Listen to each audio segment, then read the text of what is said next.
талд өрөвчлөлмөр санагдаад байна те. Явэ. Ой доо энэ Рафа. Элохим Shaddai. Ire Adonai will manifest himself. Йоо. Баярлалаа махна. Ой, ашиг гоё орж ирсэн байна. За өнөөдөр нөгөө сэдвэн амьд байдалтайгаар толгодох аа. За Ром 4:7-8. Хууль бус явдал нь уучлагдаж нүглүүд нь дарлагдсан хүмүүс ерөөлтэй. Эзэн нүглийг нь огтуул тооцох тэр хүн ерөөлтэй. За ийм ишлэрсэн байна. Эзэн талархын үнэхээр их талархъя. Та биднэрт өгөө өгж бас өгөөрэй ерөөж гэдэг үнэхээр талархан залбирч байна эзэн. Өнөөдөр бид нарт та ямар өгнүүд өгж юу ойлгуулах гэсэн тэр бүхэнтэй бид нартай их тулж ажиллаарай гэж гойн залбирч байна. Хүн бүрийн зүрх сэтгэл та хийх ёстой зүйлүүдийг нь ойлгуулж яг уг үндэс рүү навч өгөөрэй гэж гойн залбирч байна эзэн. Эзэн танд талархыг үнэхээр их талархыг эзэн Есүс Христийн нэрээр гойн залбирч байна. Аамен.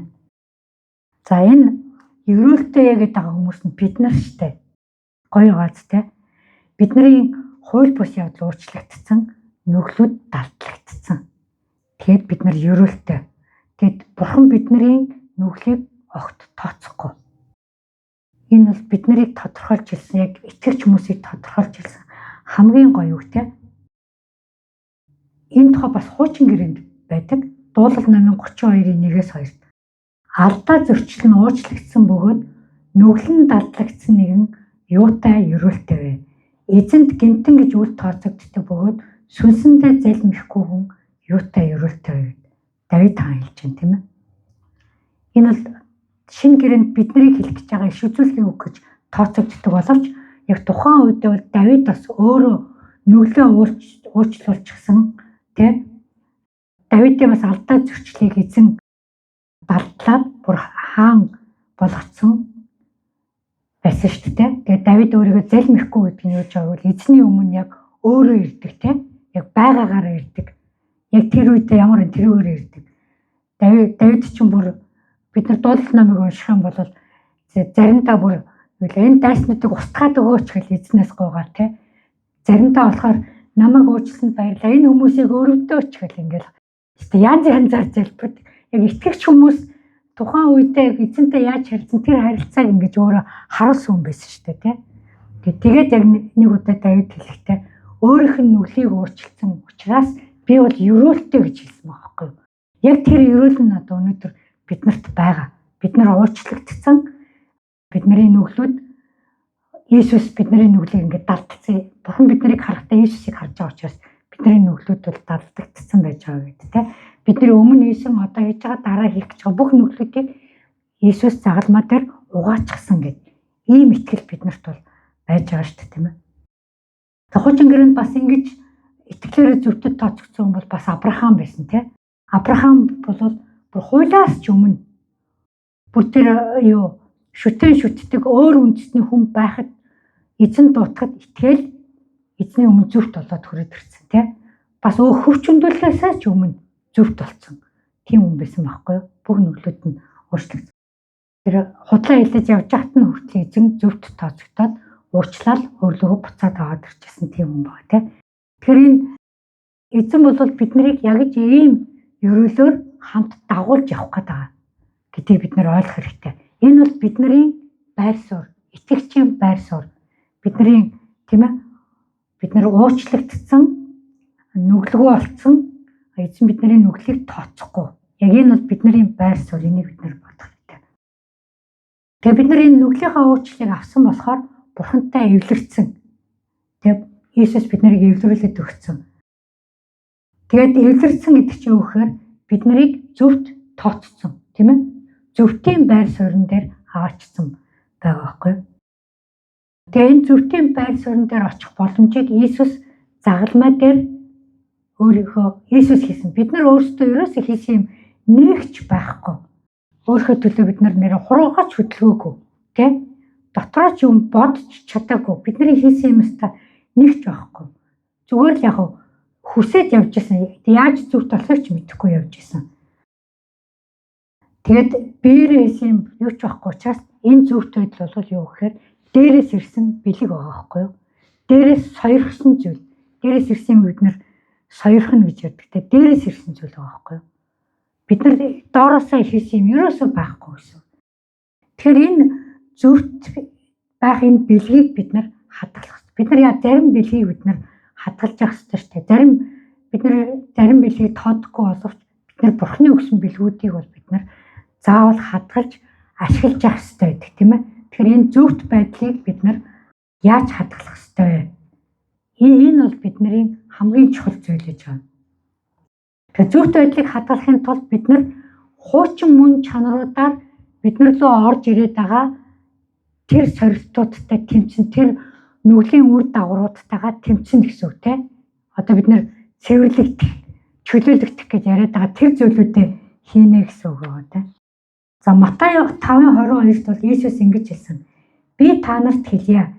Хэрэв та нарын зүгт байдал чинь фарисеучуд болон хуулийн багш нараас илүү гарахгүй бол та нар Тэнгэрийн хаанчлалд орохгүй гэж хэлсэн байна.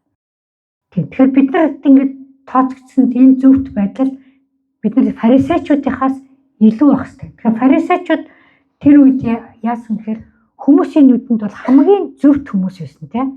Бид нар залбирдаг байсан, өргөлөө өгдөг байсан, эзний дотор зөв болох гэж хичээдэг байсан, 10 хуулийг сахидаг байсан. Хүмүүсийн нүдэнд бол маш зөв. Гэхдээ Бурхны нүдэнд бол өөр харагдчихсан. Тэгэхээр бид нар бол фарисеучуд хүмүүсийн нүдэнд зөв харагдаж байгаас илүү зөв байх ёстой гэдгийг Иесус хэлээд байгаа. Өөрөөр хэлбэл тэр 10 хуулиар тэр фарисеучуд зөвхт байдлыг хэмждэг байсан бол Иесус бол бидний зүрхээр бидний зөвхт байдлыг хэмжинэ гэсэн үг. Тийм ээ. 10 хууль бол үгийн хууль, үгээр бичигдсэн хууль гэж байгаа тийм ээ. Заримдаа хууль үг алга болоход би бол өөрөө үлднэ гэж хэлсэн байдаг шүү дээ тийм ээ. Тэр биднэрт одоо үгийн хууль байж байгаа ч гэсэн тэр 10 хууль бол бидний зүрхэнд орчиж байгаа байхгүй юу? Тэгээ зөвхөн үгэн дээр биш, яг зүрхэн дээр олчиж байгаа гэдэг. За энэ нөгөө зургийг та нар санаж байгаатай пастор 10 хуулийг ярьж байхдаа дандаа харуулдаг байсан энэ зураг байна. За тэндээс бид нар юу мэдэх вэ? Эхний 4 нь болохоор яг дандаа бурхантай харилцах харилцаа, дараагийн 6 нь болохоор дандаа хүнтэй харилцах харилцааны тухай хуулиуд гээд бид нарт зааж ирсэн санаж байгаа. Тэгээ энэ 10 хуулиар бол фарисеучуд бол маш сайн зөвхт байж чадсан үнэхээр. Тэг өөрсдөө бид нарыг хичээдэг байсан. Наацх нь гадна байдлаар нь бол хүмүүс тэднийг зөвхт гэж боддог байсан. Иесус бол яадаг байсан гэхэд биш ээ. Эднэр бол хоёр нүртэй тийм. Гадна талдаа нэг болооч зүрх нь өөр гэж хэлсэн. Тэднээс зөвхт байдлаар илүү бай гэдэг нь юу гэдэг болохоор бид нар зүрхэн дотроо хөвч хөндөөсөн, зүрхэн дотор энэ 10 хуулийг сахисан байх хэрэгтэй гэдгийг хэлээд байгаа юм тийм. Өөрөлдвөл бид нар нэг л нүртэй. Тэр нэг л нүрээрээ бид нар бурхан руу хардаг. Бурхан руу харсан нэг л нүртэй байхыг хэлээд байгаа байхгүй юу? Энэ 10 хуулиар бид нар өөрсдийгөө одоо ингэж авч үзэх юм бол итгэвч болохоос өмнө бол мэдээж энэ 10 хуулийг бид нар бүгд зөрчсөн байсан. Итгэвч болсон хойно ч гэсэн бид нар 10 хуулиараа шүүж үзвэл бид нар бас хийсэн юмнууд байгаа байхгүй зөндөө юм байж байгаа тийм. Одоо ингээд өөртөө зүгээр л бид нар дотроо шүүгээд үзэхэд бол бүх юмнууд ингээд байж байгаа байхгүй. Тэгээд энэ нүглийн шалтгаанууд нь юутай холбоотой юм бэ гэхээр бид нар мэднэ нүгэл мөн чанартай. Нүгэл мөн чанар Адам Евээс ирсэн гэдээ бид нар мэдж байгаа.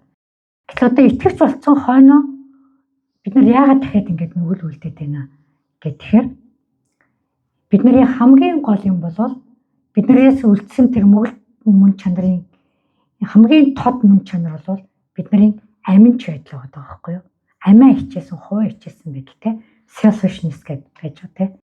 Энэ амиа хичээсэн байдал бол бүх нүгэл рүү ер нь аваачдаг байхгүй юу? Тэгээ тэрийг арилгаагүй болохоор бид нар ингээд дахин нүглээ давтаад тэр нүглийн үр дагавар биднээс арилахгүй одоо. Тэгэхээр амьд үзэл гэж юу юм бэ гэхээр ерөөсөө бид нар өөрийнхөө хүсэлд бүх зүйлийг тааруулах гээд байгааг л амьд хүсэл гэж хэлээд байгаа шүү дээ. Бид нар яг өөрийнхөө хүсэл. Бидний бурхан өөрийн хүсэлтэд бүтээсэн угаасаа бид нар өөрсдийн хүсэлтэй.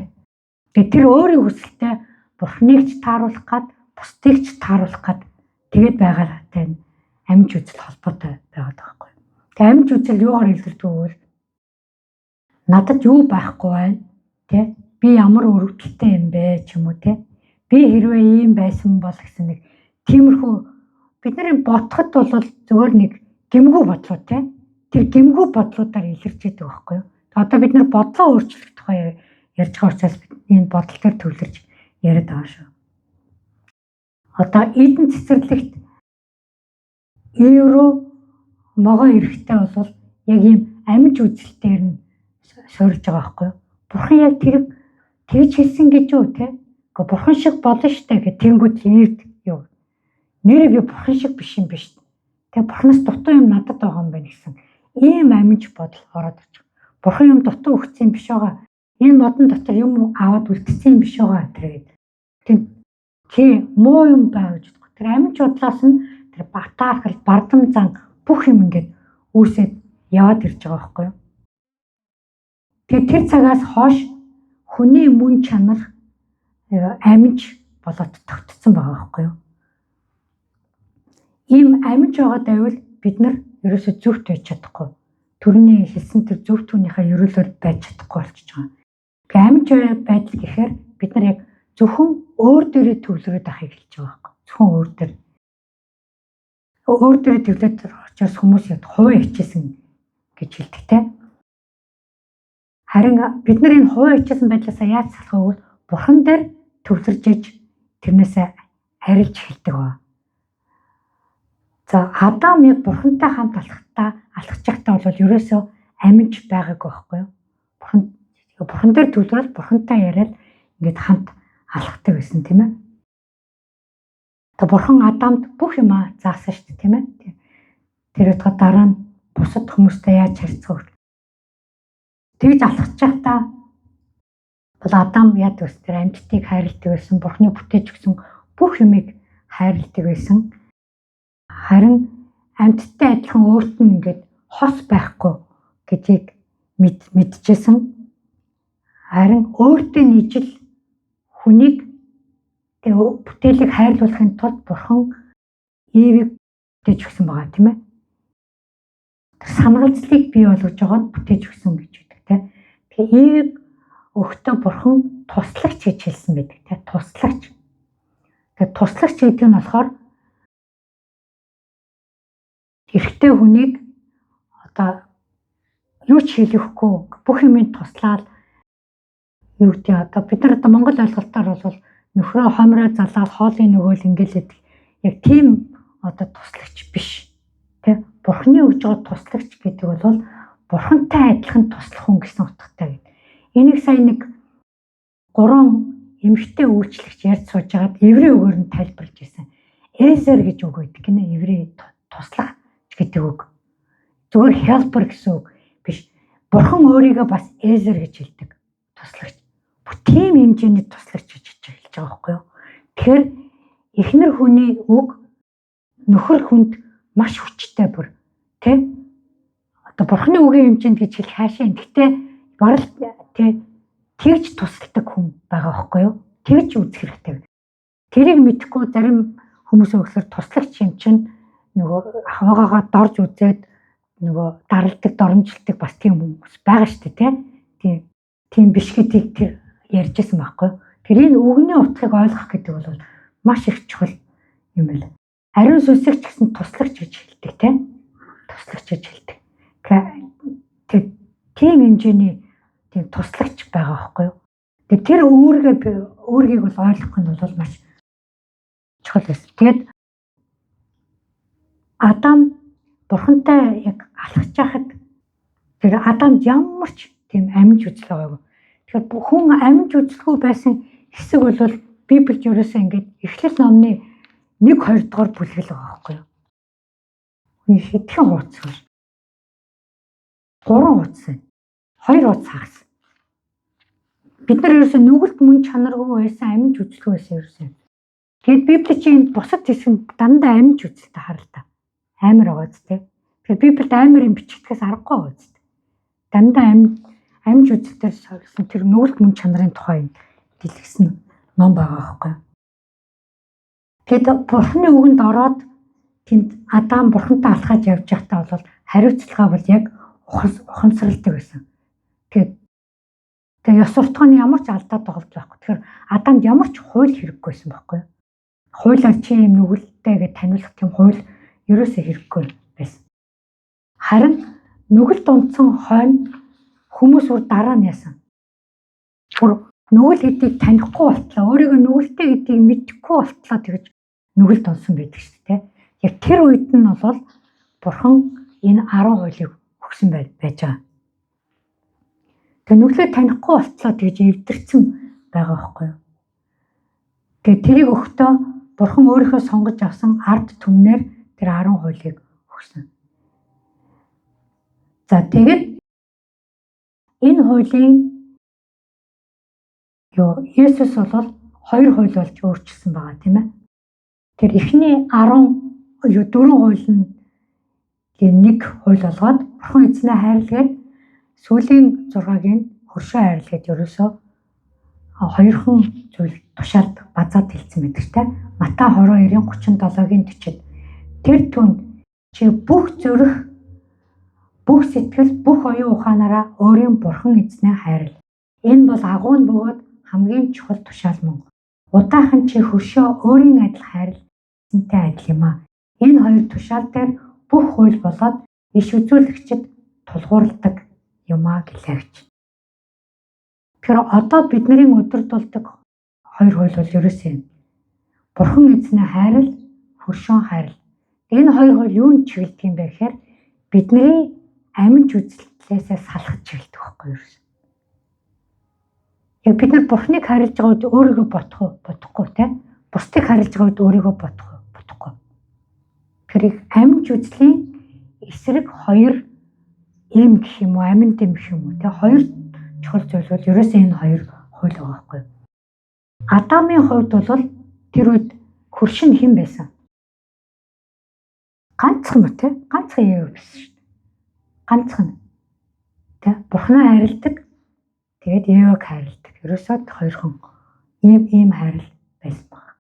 Одоо биднэрт хөрш гэж хэн билээ гэдгийг Библиэд тайлбарлаад хэлсэн байсан тийм ээ. Сайн самар хүний жишээгээр хэлцтэй. Бүх хүмүүс бидний хөрш гэдэгсэн баг. Тэгэхээр бид нар ч маш олон хүнийг хайрлах хэрэгтэй байна тийм. Гэр бүлдээ одоо эцэг эхээсээ хайрлахаас эхлээд үр хүүхдүүдэд хайрлах, аав ээж, эмээ өвөөгөө хайрлах. Тэгээд хамаатан садан одоо нэг ангийнхан, нэг ажлынхан, нэг сүмийнхэн бидний хөрш гэдэг одоо бүр дуусахгүй шүү дээ. Тэр үндэстнүүдтэй бүх үндэстнүүдийг хайрлах нь тэгээд одоо бүр хөршүүд бол ерөөсөө дуусахгүй. Тэ. Тэгэхээр бид нар энэ аминж үзлээ одоо халахад байхгүй болгоход бол хийх юм бол маш их байгаа байхгүй. Эхлээд бид нар Бурханыг хайрлаж сурах нь, дараа нь бусдыг хайрлаж сурах нь байна. За энэ дотор ийм гэсэн чи хөршөө өөрийн адил хайрл гэсэн байдаг байхгүй. Энийг заримдаа ингэж тайлбарлаад байдаг байхгүй юу? Эхлээд өөрийгөө хайрлчаад дараа нь бусдыг хайрлаа. Тэр ерөөсөө тийм биш. Өөрийн адил хайрлаа. Өөрийн адил энэ өөрийн адил хайрл гэдэг чинь чи амиа боддог шигээ хайрл гэдэг байхгүй. Тэг аминч үзэлтэй. Чи яаж амиа боддгоо яг тэр шиг хүн болгонд амиа бодож байгаа шүү дээ. Тэг хүмүүс яагаад амиа бодож байгааг бодож бол мэд. Тэг хүмүүсийн байр суурин дээр өөрөө орч. Тэг энийг сэтгэл судлаачид өөр энэ чинь тайлбарласан. Эхлээд өөрийгөө бод. Чи өөрийгөө босго, өөрөө сайхан яв. Сонин зөвлөгөө өгсөн байдаг үстэй. Өөрөө гой хувцал, өөрөө салганд очиж хөлөө эмгтээчүүд гэсэн зөвлөгөө. Чи өөрийгөө эхэлж тийг сайхан болгочоод тэгэхээр чи хүмүүс чамайг хайрлна гэсэн утгатай зөвлөгөөнүүд өгдөг. Тэгсэн чи тийм би бол шал өөрийг хэлж байгаа те. Чи амиа ботгоо болоо. Амиа ботгоо бол. Тэр чинь хөршөө хайрл. Амиа ботгоо болгоход бид нэр хөршөө. Тэг бид нар заримдаа бол хүүхдээ хүртэл хайрлахтаа амиа бодож хайрладаг шүү те. миний хүүхэд сайн сайхан явах юм бол хүмүүс хүүхдээр минь дамжаад намайг хүүхдээ сайн хүмүүжүүлсэн, намайг сайн эцэг их гэж үнэлнэ гэж бодоод хүүхдээ сайн явуулах гал тий шахаж эхэлдэг байж байгаа шүү дээ. Тэр бол бид нэр амьд үзлээсээ хүүхдээ хайрлаж байгаа гэсэн үг. Тэгэд амьд үзлээсээ бид нар салах юм бол бид нар амьдралынхаа бүх талбар дээр салах хэрэгтэй болно гэсэн үг байхгүй юу? Энийг бид нар амьд үзэлтэйгээ тулалдах тэг хоёр гол арга бол нэгдүгürt нь Бурхныг хайрлах, хоёрдугаарт нь бусдыг хайрлах гэж. Ингэж яг бид нар өөртөө томьёолж харах хэрэгтэй. Тэгэхээр энэ гол хэрэгсэл нь юу болох вэ гэвэл ерөөсөө хайр, тэг хайр байгаа. Хайр. Тэг хайр нүгэл хоёр бол ерөөсөө мэдээж хамт оршихгүй. Бид нарт өнөөдрийн одоо Иесусийн хийж үлдээсэн энэ хоёр хууль бол үгийн хууль биш, хайрын хууль гэж бид нар ойлгох хэрэгтэй. Тэгэд хувийн хичээгэл яваад ах юм бол бид нар тэр зөвхт байж чадахгүй, тэр зөвхт байлынхаа бидлийг задлж чадахгүй гэсэн. За Библиэд бол яг хөрштэй хэрхэн хандах тухай, Бурхны өмнө бие хэрхэн авч явах тухай маш их хэвшлэл байдаг тийм. Би өнөөдөр цөөхнөөс нь л та нарт танилцуул. Ром 13:8-14. Нэг нэгэнтэй хайртай байхаас өөр хэнд ч ямар ч өөргүй бай. Учир нь бусдыг хайрладаг хүн хуулийг биелүүлсэн хэрэгэ. Учир нь бүү завхаар, бүү ал, бүү хулгай хий, бүү шунхаар гэсэн тушаал болоод өөр ямар ч тушаал байна. Энэ нь хөршөө өөрийн адил хайр гэсэн үгийн дотор агуулгаддаг юм а. Хайр бол хөрштэй буруу зүйл үйлддэггүй. Иймд хайр нь хуулийн биелэлт мөн.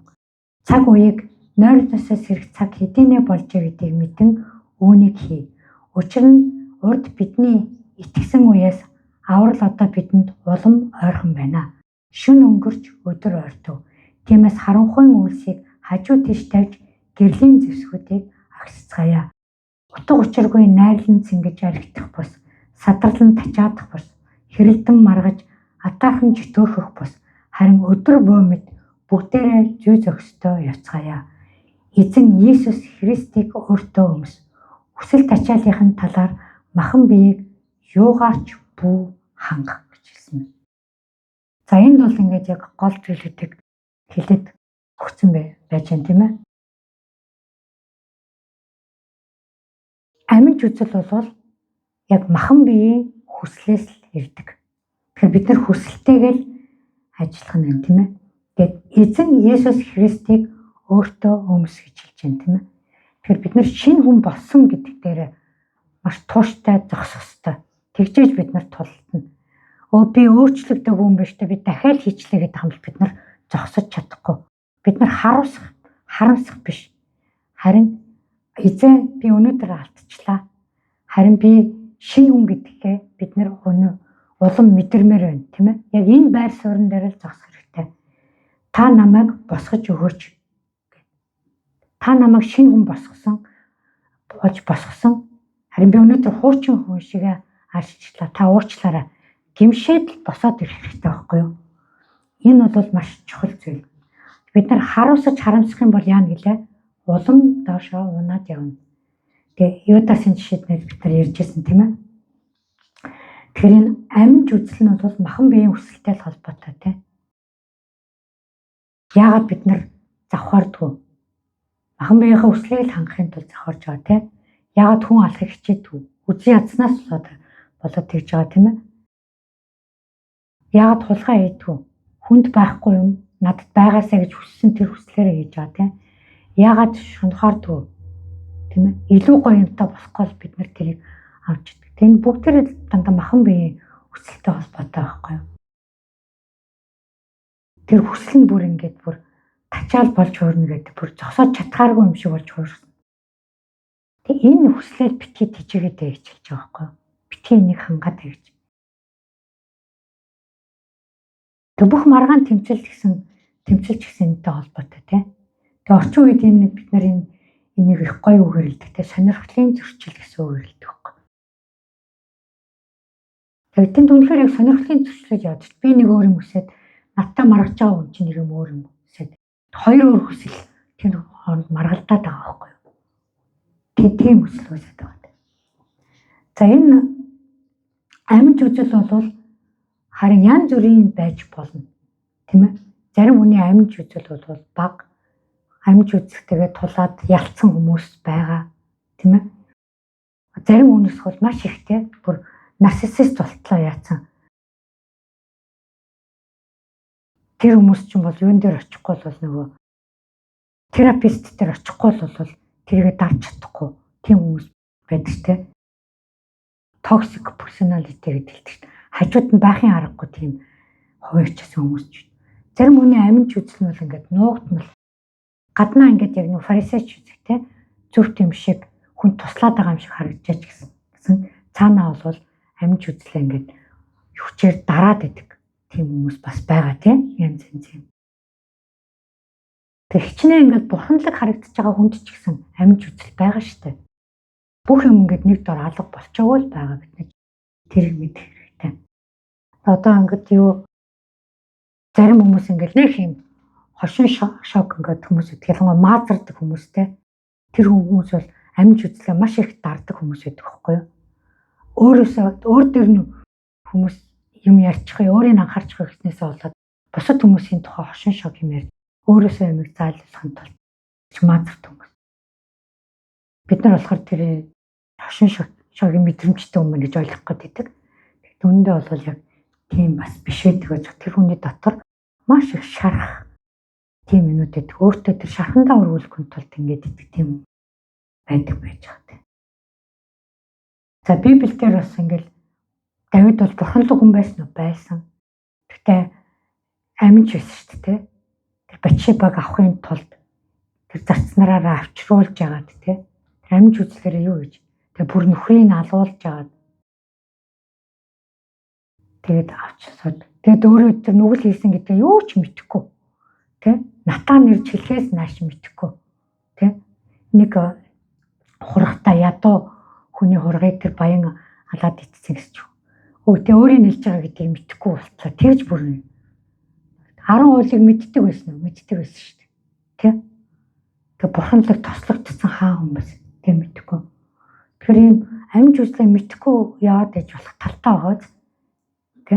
Авраам ч гэсэн Сарагаа миний ихч гэж хэлээл утаарч өөрийгөө алуулчих уу гэж айхтаа тэгэлцэн.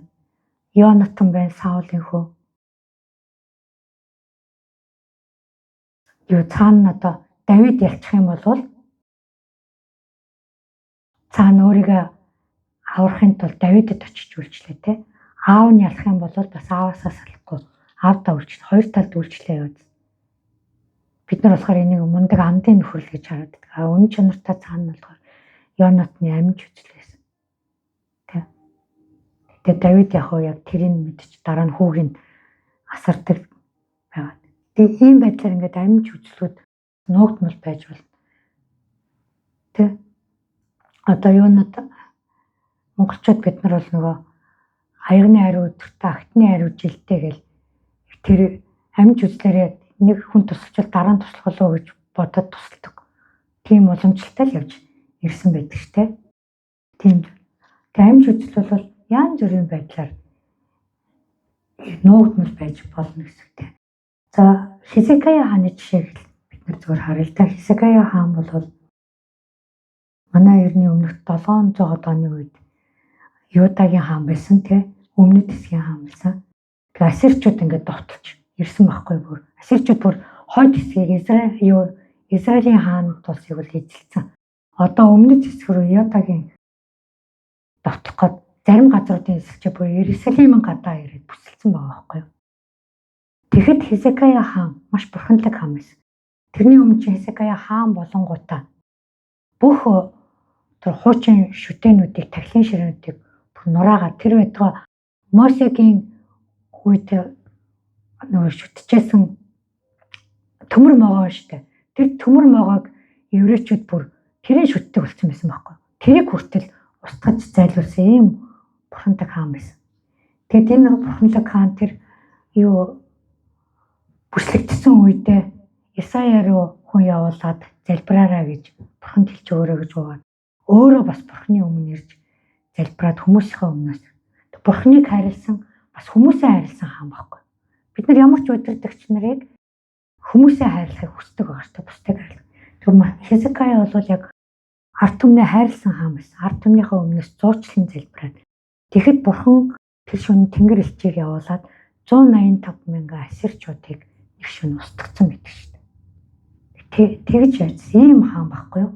Тэгсэн чинь дараа нь өөрөө өвдөд нэг хатиг гараад тэрнээсээ болоод өвдөд бурхан өхөн гэж хэлсэн чинь би өхмөргүй байна гэж гуйгаад тэгээд Исая ирээд өхөн гэж хэлэхэд нь гараад явахт нь хан руу харж агаад гимшээд залбирахт нь дахиад надад насыг өгөж гуйгаад залбирахт нь бурхан Исаяг буцаж орож хаан гимшиж гэн 15 насыг өгнө гэж хэлээ.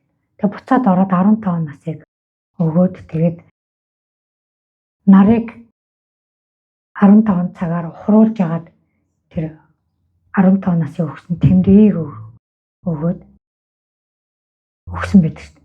Тэгсэн чинь Хизкия яасан? За яг тэр хэсгийг одоо уншия. Хаадын дэд номны 20:16-аас 19.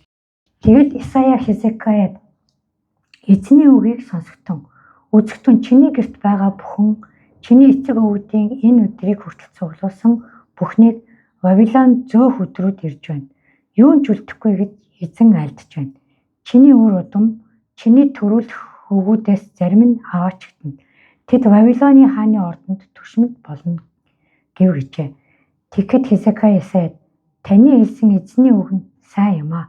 Учир нь тэр хэрвээ миний өдрүүдэд амгалан үнэн байвал болох юм босоо гэж боджээ. Яасан гэж идэгчээд байж хат нь Вавилоны хаан идэгсэнд нь талархаад бэлэг явуулсан байна. Тэгсэн чинь Вавилоны элчийг урьж оруулаад хамаг сан хөмөргөө үзүүлсэн. Тэгээ Исая яриад юу элч ирв яа гэж Вавилоны элчнэр ирсэн. Та юу вэ гэсэн чинь бүх юмаа үзүүлсэн гэдэгсэн. Тэгээд Исая хэлсэн баа тийм ээ. Одоо ингээд Юда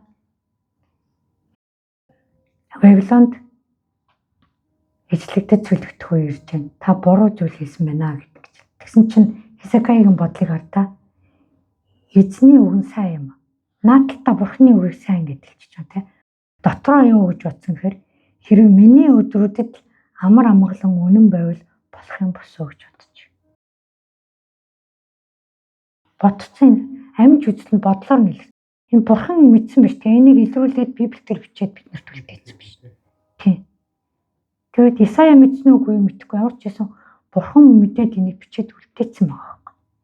Тэгэхээр бидний дотроо амжаар бодсон бодлыг хүртэл бурхан мэддэг. Мэднэ. Хизкия энэ үед бол хүүхэдгүй байсан. Тэг хүүхэдгүй байсандаа ингэж бодсон үгүй юу мэдэхгүй. Тэгэхдээ энэс 15 жилийн нас өгсөн шүү дээ. 3 жилийн дараа Манасе гэд хүн төрсөн байхгүй юу. Тэгэд Хизкияг өгөхөд Манасе 12 настай та хаан болж суужсэн.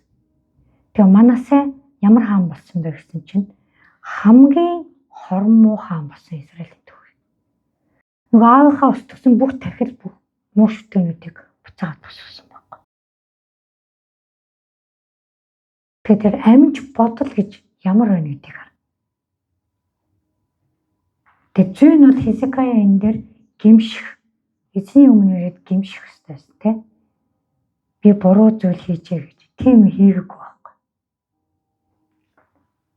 Тэгэхээр бурханлаг хичнээн бурханлаг хүн ч гэсэн тийм байнгын л бурхантай хайрцаж бурхныг хайрлаж бусдыг хайрлаж явахгүй бол төгсгөл нь ямар ээж болох нь гэдэг энд харагдаж байгаа. Хизкия бол өөрөө хийсэн юмнуудаараа хаадын номонд сайнаар бичигдэж үлдсэн л тийм. Гэхдээ дараа үе нь бол тэгж чадаагүй. Тэгэхээр Хизкия хөршөө хайрлаж өгдөг тэр л асуудал гарч байгаа. Нэгэн үе хайрлаж ясан ард түмнийхээ өмнөөс залбирсан. Гэхдээ яг чухал цаг үе гэхэд нөгөө хайр нь байхгүй болсон ба шүү дээ. Тэгэхээр бид нар заримдаа хүмүүсийг би энийг ингээд хайрлаад тахад энэний төлөө юм хийгээд тахад гэд гомдож болохгүй нь шүү дээ. Тэр хүн яаж ч байсан бид нар хайрласаар л байх ёстой. Тэ? Хэрэг итгэгч гэж нэрлэгдэж байгаа юм бол бид нар нэг хайрлана, бусдыг хайрлана. Манай сүмийн ураад бид нар тэр ураагаа хэрэглэхгүй болж байна. Бурхны хайрыг бусдад түгээх гэдэг ураатай шүү дээ бид нар өгнө. Анх нэг тохимол тарааж хата тэрэн дээр бичиж тараад байсан. Сүүлийн үед нэрээ тэрийг хэрэглэхээ болцсон байна. Тэгэхээр өнөөдөр сануулах хэрэгтэй юм. Яг л энэ одоо таарж байгаа. Би ямар ч итгэвч хүн байсан бид нар өнөөдөр хин нэг хүний аав, хин нэг хүний ээж, хин нэг хүний нөхөр, эхнэр, хин нэг хүний хүүхэд, хин нэг хүний дарга, эсвэл хамтарч ажилладаг хүн, эсвэл нэг хин нэг хүний цэрэг тэ ажилтна гэж байгаа шүү дээ. Тэгэхээр бид нарт бол биелүүлэх тушаал бол байна те, тэр хүмүүсийг хайрлах тушаал байна гэсэн үг. Итгэвч байхдаа бол мэддэггүй байсан. Одоо бол бид нар мэдчихэв.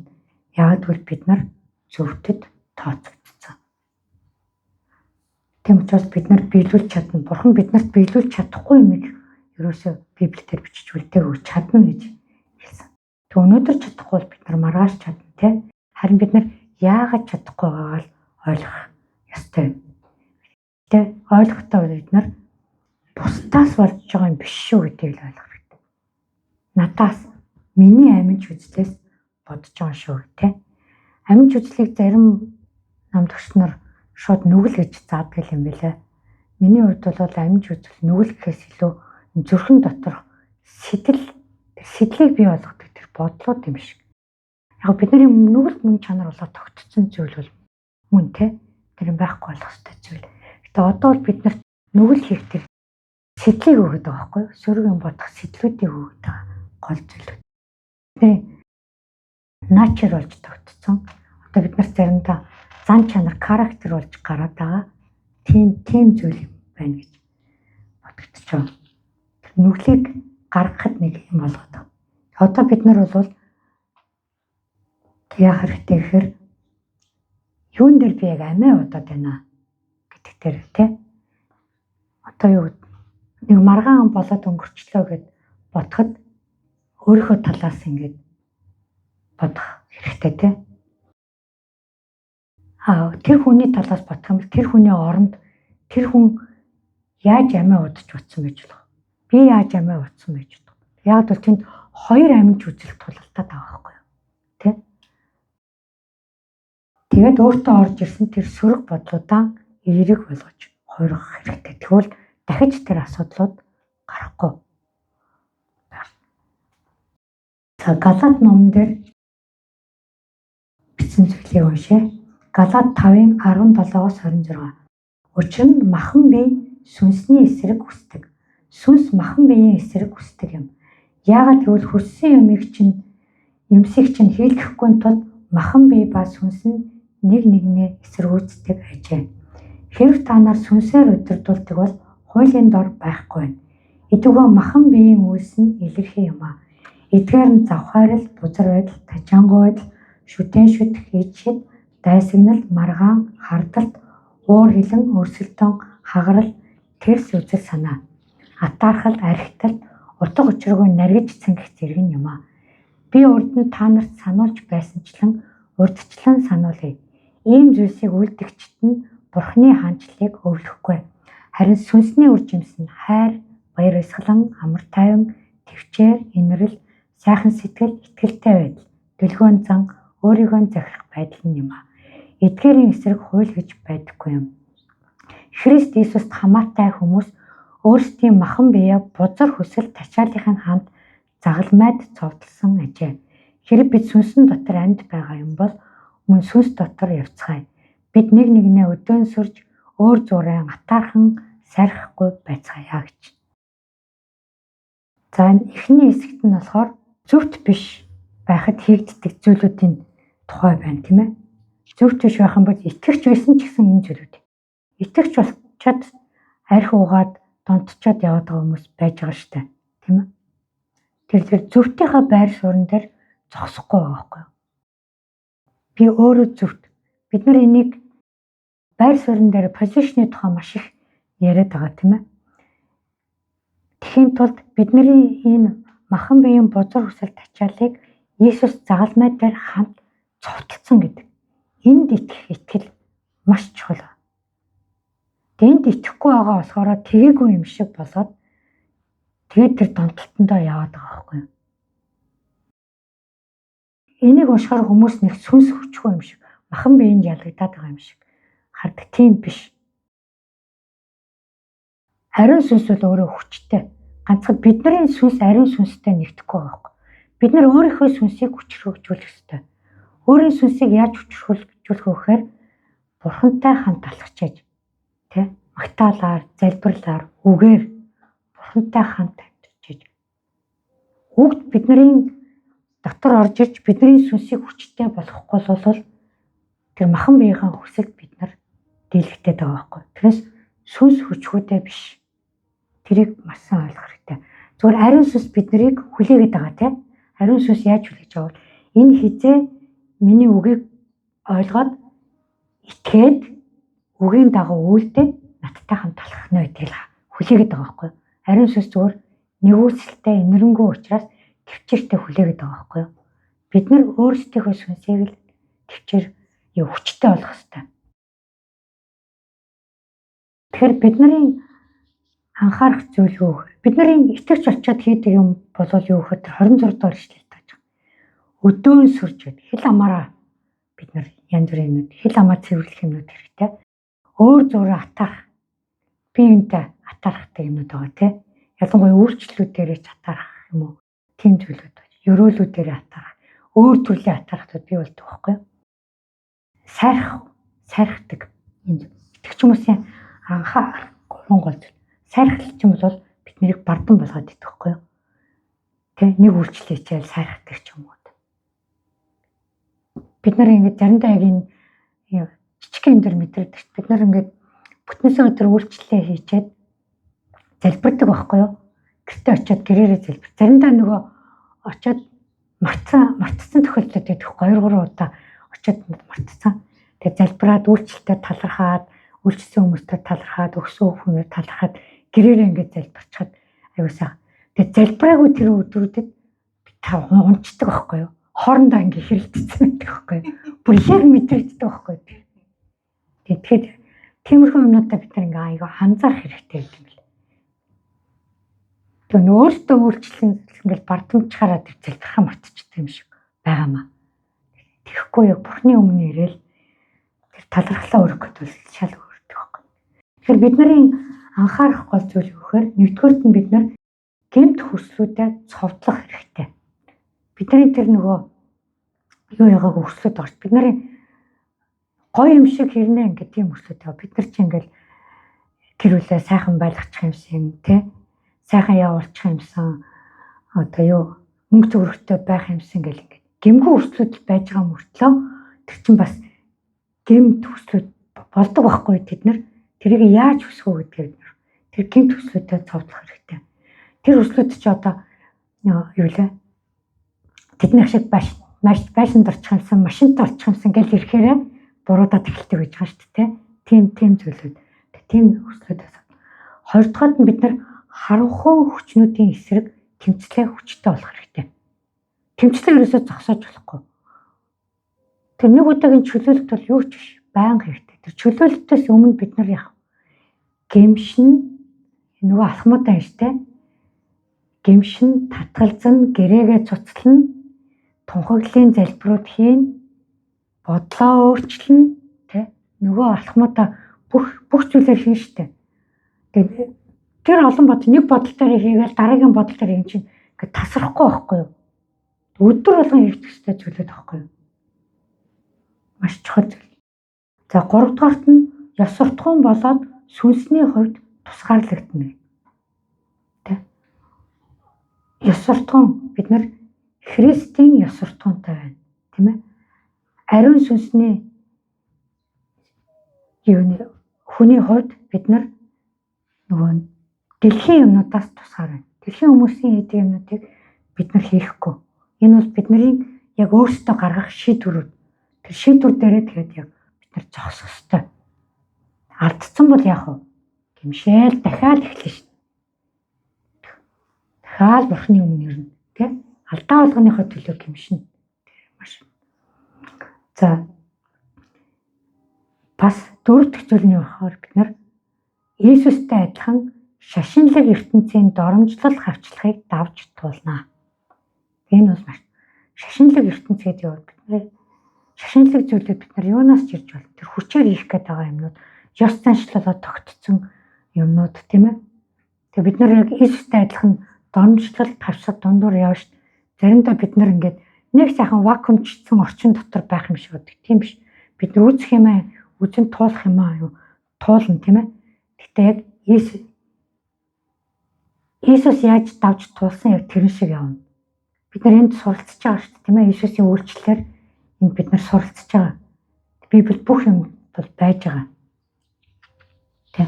Тэгэл нэг юм болчоор Бурхан яагаад таныг зөвшөөрч байгаа гэж гомдоод байгаа юм биш.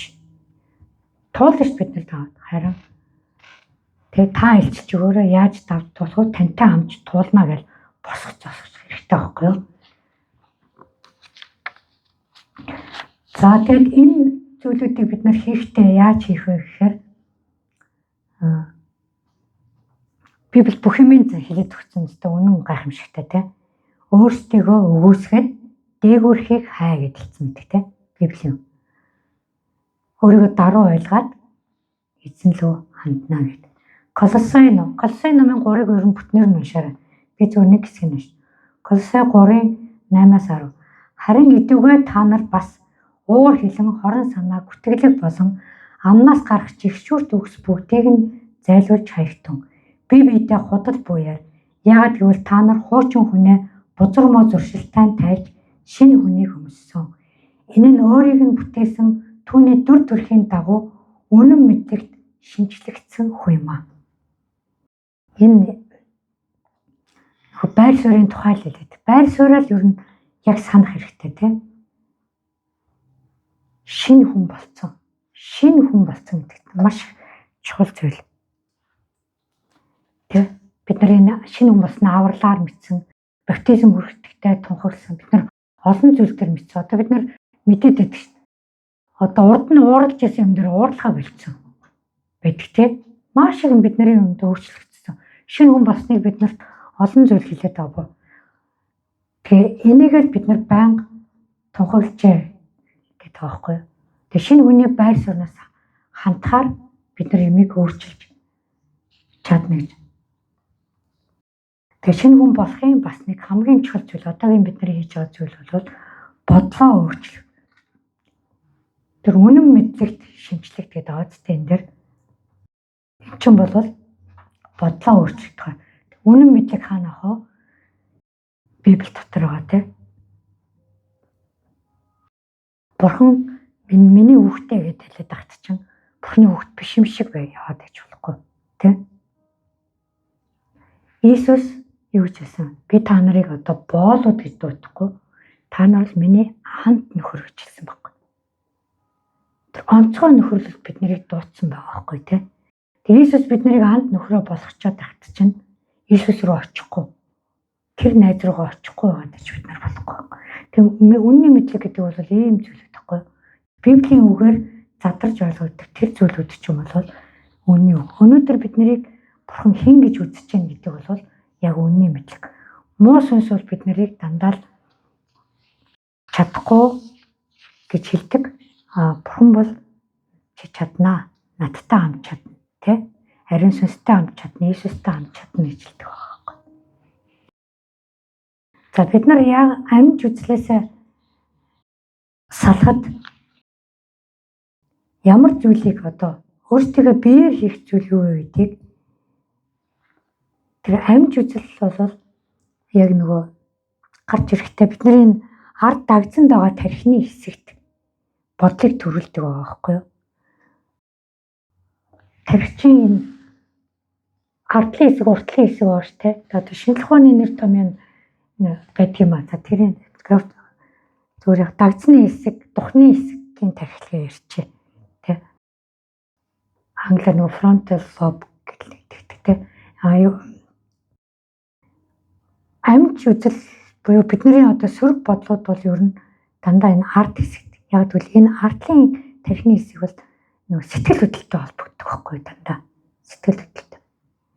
Тэгээ ямар нэг юм баярлан гууд яг энэ тарих маш хүчтэй ажилтдаг байгаа. Энэ дотор ч нөгөө хими олон элементүүд байгаа шүү. Нөгөө дааврууд те янз бүрийн тэнд ажилтдаг байгаа. За тэгээ энэ дотор ямар гоё юм бэ гэж бодол орж ирэх юм бол биднэрт гоё л бодол орж ирнэ те. Айж чөчрөх юм бол биднэрт айсан бодол урд орж бодол төрнө. Тэгээ тэр бодол яг энэ урд одоо энэ чинь шийдвэр гаргадаг тарихтай хамгийн сүүлд хүн 21 настай болоход гүч төгчдөг тарих гэдэг байгаа тийм. Тэгээ шийдвэр гаргах тарих руу сөрөг бодол орж ирэх үү, эерэг бодол орж ирэх үү гэдгээс шалтгаалж бид нар шийдвэрээ гаргадаг байгаа байхгүй юу. Тэгэхээр бид нар энэ ард тархинд байгаа тэр сэтгэл хөдлөлөөр орж ирсэн тэр сэтгэл хөдлөлөөр бид нар зогсоож сурах хэрэгтэй байхгүй юу. Өдөртөж сурах хэрэгтэй байхгүй.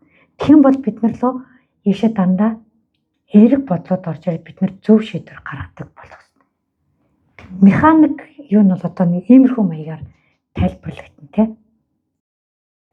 Бид нар Библийг уншаад тэр Бурхны үгсүнсээр биднэрт орж ирэхэд бид нар ойлгоход бол зүрх тарих хоёулангаар нь ойлгохдаг байж байна.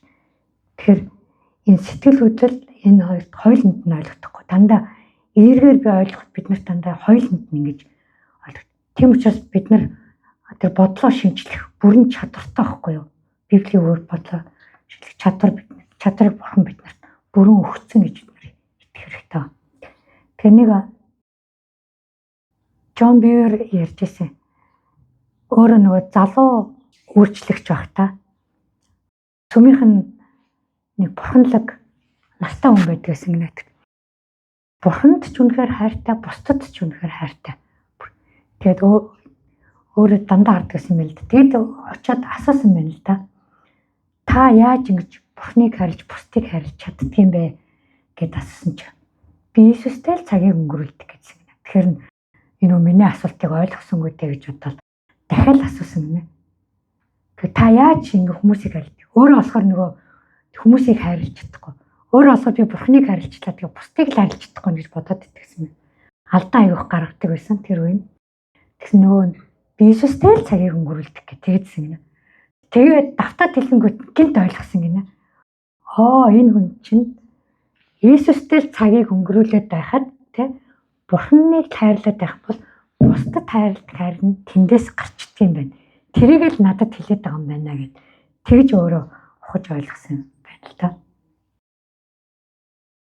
Тэгэхээр Иохан 5:30-д ингэсэн мэт. Би өөрийн санаагаар юу ч үйлдэж чадахгүй.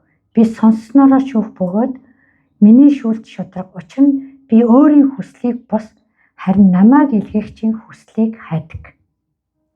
Тэр нь Иесустэй цагийг өнгөрүүлдэг гэдэг байгаа. Тэ? Иесус яг ингэж аавынхаа хүслийг хайдаг байсан шиг тэр итгэгч хүн Иесустэй цагийг өнгөрөөж Иесусийн хүслийг хайдаг гэсэн байна. Тэ? Иесус өөрөө аргаа хэлээд өгсөн байна. Иесус ч өөрөө бас хүмүүсийг хайрлаа л гэдэг. Тэр нь хийж байгаа бүх үйлчлэлээр нь харагддаг байсан тийм. Тэгэхээр Иесус яадаг байсан гэхээр намайг илгээгчийн хүслийг би хайдаг. Тэр аавтайгаа ингээ холбоотой байсан. Тэр бид нар Иесустэй холбоотой байх юм бол Бурхны хүслийг мэдчих чадах юм бол Бурхны бодлыг мэдчих чадах байхгүй. Тэгэхээр тэр бодлоор бид нар өдөртөлж чадах. Тэгэхээр бид нар тийм үед яах вэ гэхээр Бурхныг боддог, бусдын талаар эхэлж боддог болно гэсэн үг болж байгаа тийм. Нэгдүгээр Коринт 10:24 дээр гэсэн байна. Хинч өөрийн ашгийг бүү харин бусдынхыг эрг гэсэн байна. Тийм ээ. Өөрийнхөө ашиглаад бусдын эрг шигж. Яаков 3:16 дээр учир нь хаана хатаархал ба хуваа ичээсэн зориг оршиж байна. Тэнд замбраагүй байдал болоод бузар юмд байдаг. Ром 12:10 дээр ах дүүсийн хайраар бие биеэ хайрл. Бие биеэ өөрсдөөсөө дээгүүр дээдлэн хүндлээ. Энэ гурван ишлэл гуруула бусдын талаар эхэлж бодох тухай хэлсэн байгаа тийм ээ. Дээгүүрхийг хайгаад тэр нь бурхныг хай гэсэн үг. Тэгээд бусдын хайр гэж хэлж байгаа нь нөгөө хөршөө хайр гэсэн үг. Нөгөө хоёр хуульчийн энд яваад байгаа байхгүй юу?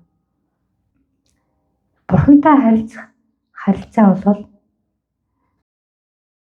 олон зүйлтэй холбоотой тийм ээ. Бид нар бурхантай харилцах харилцаа гэхээр нэг л юм бодоод байдаг тийм биш. Бидний бурхан бол гурвлаар оршдог тийм ээ. Тэгэхээр бид нар бурхан аавтай, Есүс хүйтэй, ариун сүнстэй гурвуулантай хурцлсан тус тустай юм харилцаатай байх ёстой.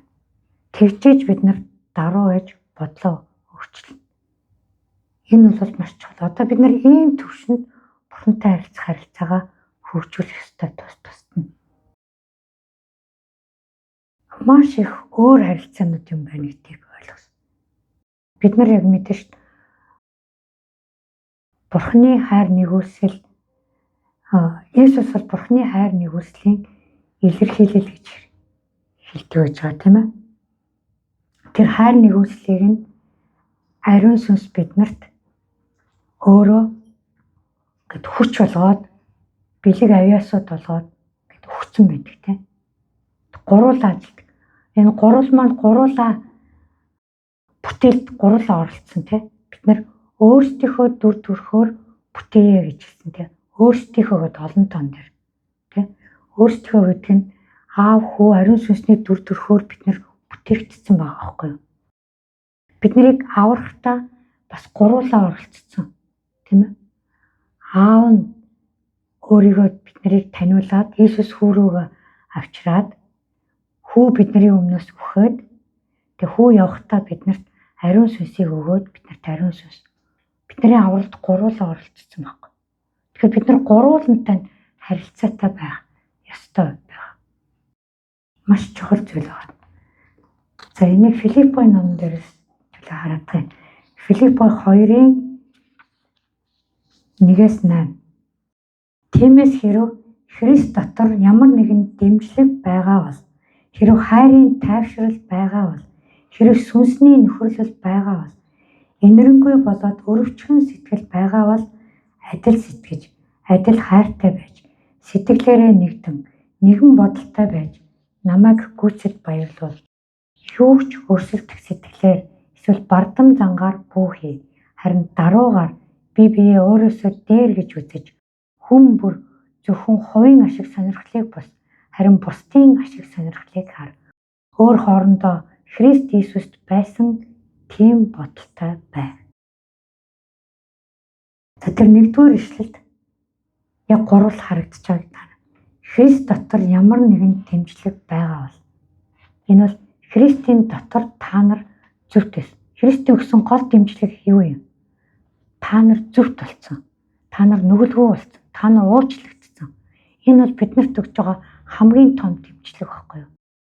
Тэгэхээр бид нар тооцогдсон. Одоо бид нар нүгэлгүй явж чадна, нүгэл хийхгүй байж чадна. Хийжсэн нүглээ давтахгүй байж чадна. Тэгээ ийм итгэлийг биднэрт өгж байгаа байхгүй юу?